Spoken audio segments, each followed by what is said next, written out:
My fellow Americans, I'm speaking to you tonight from behind the resolute desk in the Oval Office. In this sacred space, I'm surrounded by portraits of extraordinary American presidents. Thomas Jefferson wrote the immortal words that guide this nation. George Washington, who showed us presidents are not kings. Abraham Lincoln, who implored us to reject malice. Franklin Roosevelt, who inspired us to reject fear. I revere this office, but I love my country more. It's been the honor of my life to serve as your president. But in the defense of democracy, which is at stake, I think is more important than any title.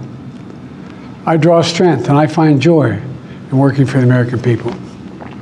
But this sacred task of perfecting our union is not about me. It's about you, your families, your futures. It's about we, the people. And we can never forget that. And I never have. I've made it clear that I believe America is at an inflection point. One of those rare moments in history when the decisions we make now will determine our fate of our nation and the world for decades to come. America's going to have to choose between moving forward or backward, between hope and hate, between unity and division. We have to decide, do we still believe in honesty, decency, respect, freedom, justice, and democracy? In this moment, we can see those we disagree with not as enemies, but as fellow Americans. Can we do that? Does character in public life still matter? I believe I know the answer to these questions because I know you, the American people. And I know this, we are a great nation because we are good people. When you elected me to this office, I promised to always level with you, to tell you the truth. And the truth, the sacred cause of this country is larger than any one of us. And those of us who cherish that cause, cherish it so much, a cause of American democracy itself, must unite to protect it. You know, in recent weeks, it's become clear to me that I need to unite my party in this critical endeavor. I believe my record as president, my leadership in the world, my vision for America's future, all merited a second term. But nothing can come in the way of saving our democracy. That includes personal ambition. So I've decided the best way forward is to pass the torch to a new generation. That's the best way to unite our nation. You know, there is a time and a place for long years of experience in public life. There's also a time and a place for new voices, fresh voices, yes, younger voices. And that time and place is now. Over the next 6 months, I'll be focused on doing my job as president. That means I'll continue to lower costs for hardworking families, grow our economy. I'll keep defending our personal freedoms and our civil rights, from the right to vote to the right to choose. I'll keep calling out hate and extremism. Make it clear there is no place in America for political violence or any violence ever, period. I'm going to keep speaking out to protect our kids from gun violence, our planet from climate crisis that is the existential threat. And I will keep fighting for my cancer moonshot so we can end cancer as we know it, because we can do it. And I'm going to call for Supreme Court reform because this is critical to our democracy, Supreme Court reform.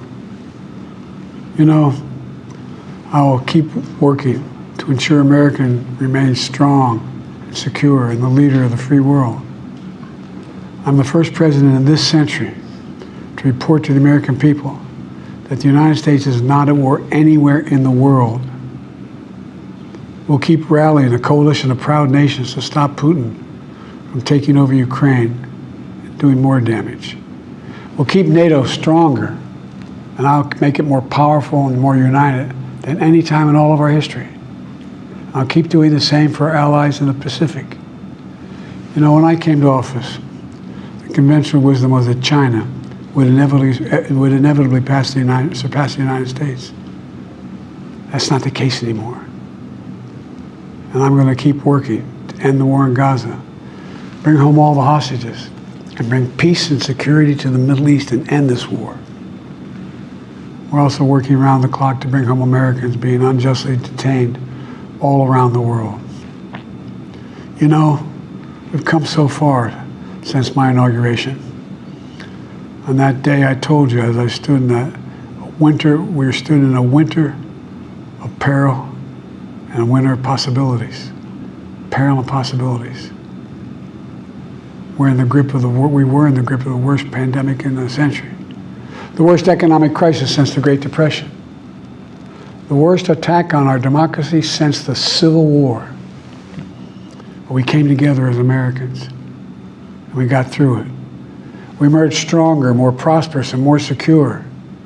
Today we have the strongest economy in the world, creating nearly 16 million new jobs, a record.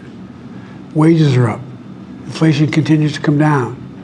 The racial wealth gap is the lowest it's been in 20 years. We're literally rebuilding our entire nation, urban, suburban, rural, and tribal communities. Manufacturing has come back to America. We're leading the world again in chips and science and innovation. We finally beat Big Pharma after all these years to lower the cost of prescription drugs for seniors. And I'm going to keep fighting to make sure we lower the cost for everyone, not just seniors. More people have health care today in America than ever before. And I signed one of the most significant laws helping millions of veterans and their families who were exposed to toxic materials. You know, most significant climate law ever in the history of the world. The first major gun safety law in 30 years. And today, the violent crime rate is at a 50-year low. We're also securing our border. Border crossings are lower today than when the previous administration left office. I've kept my commitment to appoint the first black woman to the Supreme Court of the United States of America.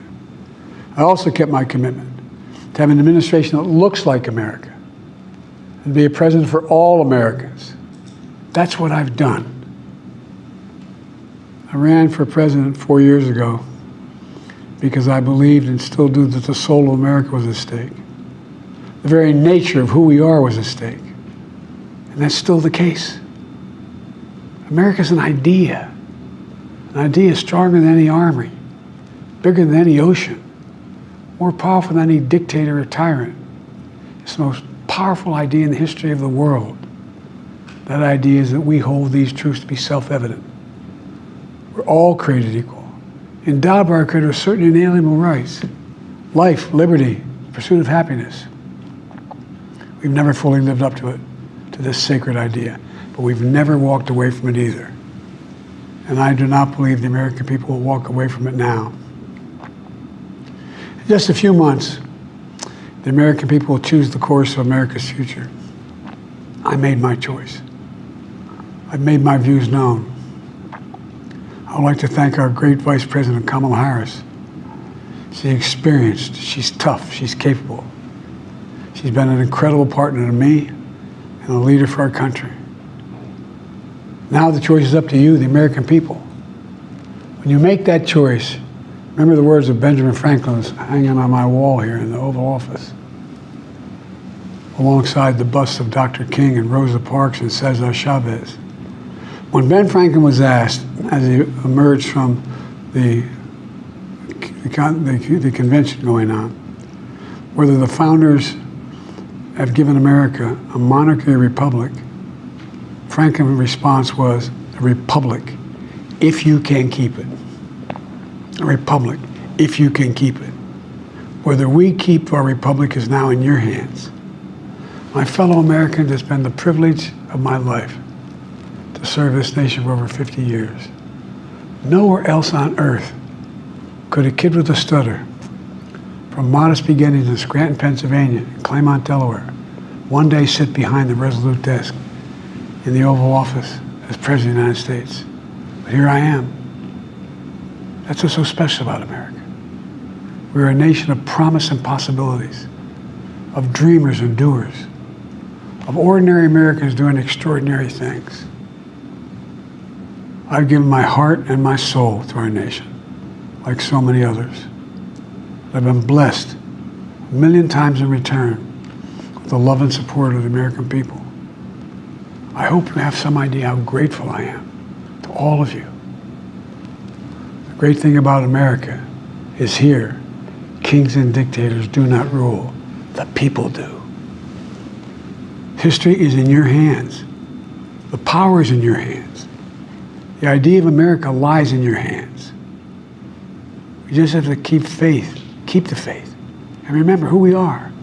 We're the United States of America, and there's simply nothing beyond our capacity when we do it together. So let's act together, preserve our democracy. God bless you all, and may God protect our troops. Thank you.